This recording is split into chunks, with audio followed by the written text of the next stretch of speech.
Well, as you know, farmers depend on good research to make sure their farms stay profitable so they can stay in business for generations to come.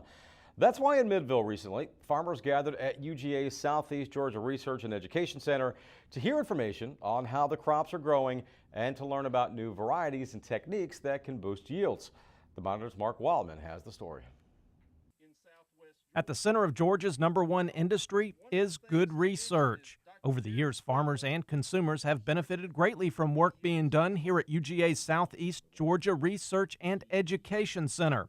The purpose of this farm and others like it is to conduct research projects that can show farmers how crops grow in many different areas of Georgia. Here you will see many different varieties of corn, cotton, and other traditional row crops growing tall and looking very good.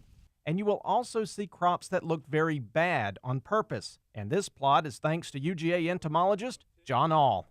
I wanted to create a situation where the participants could see the actual damage by lesser cornstalk borer.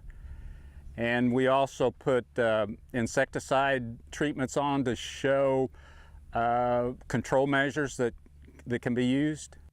This pest lives around farms and can move into crops very quickly and do a lot of damage. I've seen farmers, like I said in the presentation, go out in their fields and be bragging about their great stand and everything, and then go out a couple days later and 80–90% of it's gone by this insect. Dr. All has been studying this pest for decades and says the industry has tried to respond to this devastating insect. From the standpoint of entomology, BT crops produce a toxin in corn.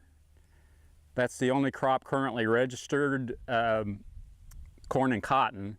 Over in the soybean fields, this stand of beans is not that tall, but researchers are very excited about this field. What we have here is an ultralight planted system for soybeans. And what we're trying to do is come in behind corn, irrigated corn trial. And so these beans will also be irrigated and heavily or intensively managed for yield.